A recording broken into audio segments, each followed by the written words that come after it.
Hi everybody, and welcome to our Fox 47 Neighborhood Games of the Week. Thank you so much for joining us here each and every Friday night. We're here at Pewamo, Westphalia. Fowler and PW, two schools separated by just 10 miles of cornfields. These players know each other. These communities know each other, and bragging rights were up for grabs tonight here at PW. More trips to Ford Field between Pewamo, Westphalia and Fowler than just about anybody else. A great rivalry and a great one on the gridiron tonight. It was a defensive battle early. Dylan May knocks the ball loose. The Pirates' Grant Pohl picks it up, and PW was in business early. But the Fowler defense came to play in the first half as well. Asher Kinesi going up top. He says, "Give me that." The Fowler defense making a play on the road. As Fowler looking to drive, the Eagles looking deep. William Bangle has other ideas, snags that one out of the air. 3 turnovers by both teams early on. Then the scoring started in the second. Dylan May finds Carter Witt down the sideline. He's only got green grass in front of him, gets into the end zone. PW takes a 6-0 lead at the half. Second half, it's May. Calling his own number, he's back from injury and looking healthy. Gets outside, rumbling down the sideline. He gets pushed out inside the 10-yard line. The Pirates would cap off the drive. Brayton Thielen gets the handoff. He fools everybody, dives into the end zone for 6. Just like that, the Pirates have a 14-0 lead. But you know these Eagles aren't going away easy. Zach Hoffman in the third quarter gets in the end zone, and we have a 1-score game. One drive later, Eagles march all the way down the field, a big run, and then Jacob Hoffman, his brother, capping it off. We're tied at 14.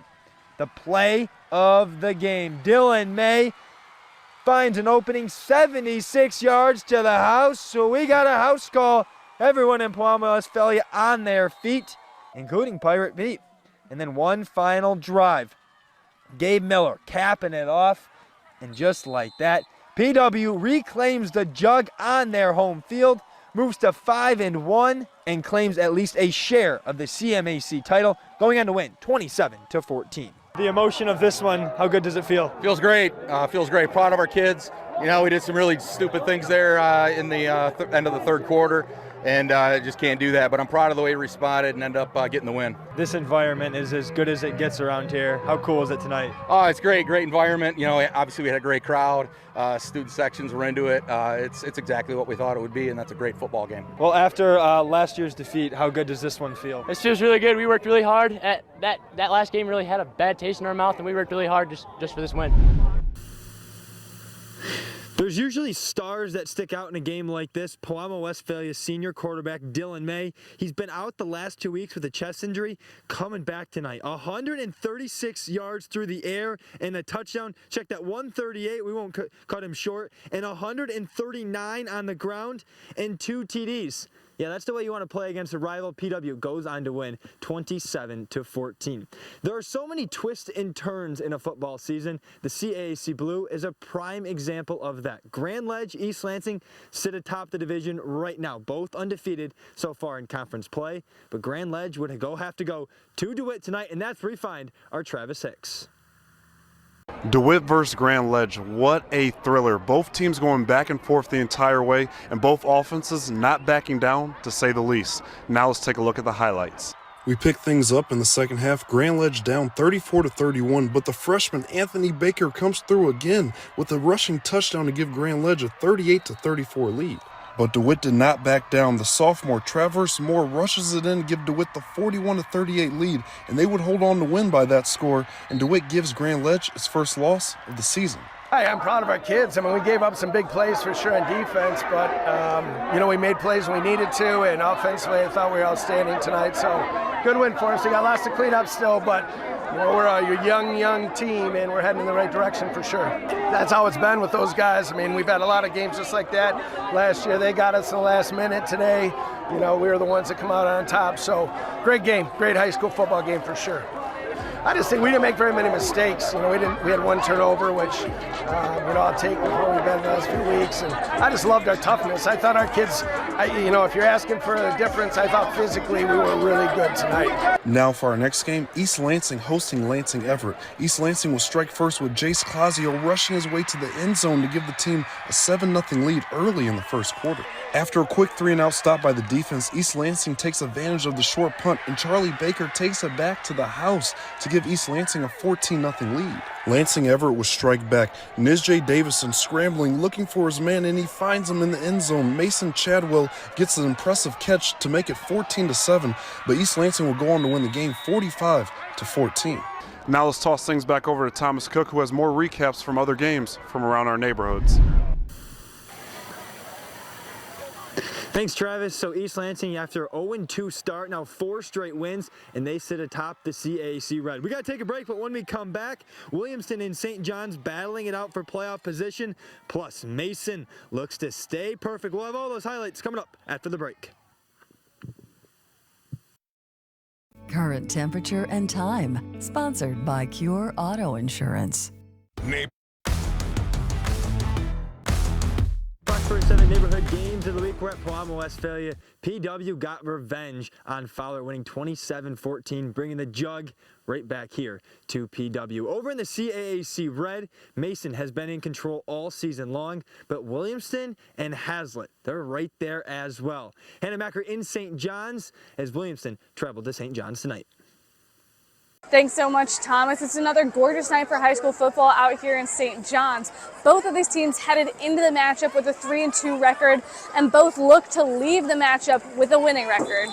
We pick things up in the second half with Williamston on top 29-7. The Red Wings were stung by the Hornets in the third quarter. Noah Dunkel came trucking down the field with this 37-yard touchdown for the first touchdown of the second half.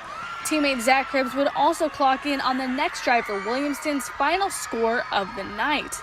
Evan Peel swooped in for St. John's in the fourth quarter as he weaved through the Williamston defense for a touchdown. But it wouldn't be enough. Williamston would prevail in this CAAC Red matchup 42-26. St. John's, we respect their program and what they do, and we got after them. And that's a big win. It's fun to win a big one in the CAAC Red, and we know we got a big one next week, but we're going to celebrate this one tonight. Taking things over now to Eastern High School athletic fields, Bulldogs versus Quakers. And Mason brought out the bite tonight. A.J. Martell unstoppable in this play and showing off his strength and speed, running this one into the end zone for 57 yards. Martell ran 136 yards Friday and is just one away on the season from breaking the Mason school record. And from the red zone, Mason's offensive line would part the defense, helping senior Derek Badgley rush into the end zone. Mason would continue to dominate throughout the evening, adding another win under their belt and wrapping up the night with a score 41-0. Mason continues to roll through the CAAC Red. They're in prime position to win another conference title with just one more conference game left. Over in the CAAC White tonight, Portland takes care of Eaton Rapids 55-6. The Raiders have been dominant all season long, and the J-Dubs, they remain undefeated as well, beating Ionia 28-14. Those two schools go at it week 8. That one will probably come down to a league title. And over in Jackson, Lumen Christi, they were in Detroit tonight taking on Loyola. Lumen Christi remains undefeated 42-6. Herb Brooks' program continues to roll. Parma Western winners as well. They'll have a big-time matchup next week. Parma knocks off Harper Creek in 21-6. As we come back here, a lot of good action tonight from across our areas. Our Colin Jankowski caught up with fans from PW and Fowler as they took in tonight's rivalry. A great night for a great rivalry as Fowler and Palama Westphalia battled hard on the gridiron. I got the chance to talk with some folks at the game to find out a little more about what the rivalry means to the community.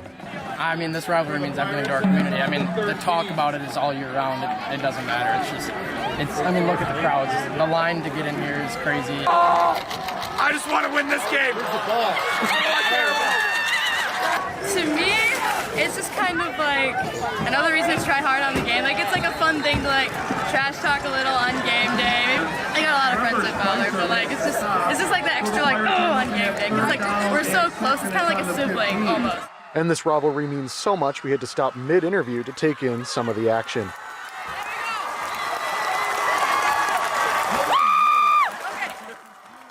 But even though they're rivals on the field, there's still plenty of opportunities for some lighthearted fun. We call them the Krauts, the cabbage heads. So we always bring cabbage to the game. We brought it back this year. For Fox 47 News, I'm your neighborhood reporter, Colin Jankowski. What a night it was here at Palm Westphalia. Two communities in Fowler and PW that always show out. Each week here on the Fox 47 Neighborhood Games of the Week, we're going to show you a play and game of the night. Our play of the night, it happened right here at Palm Westphalia. Dylan May, the senior quarterback, we showed you this earlier, and it's worth showing you again. Breaks free right through the middle of the field, 76 yards to the house. That would be this game-winning touchdown. PW would go up 21-14 at that point. They would tack on another touchdown later, and the senior quarterback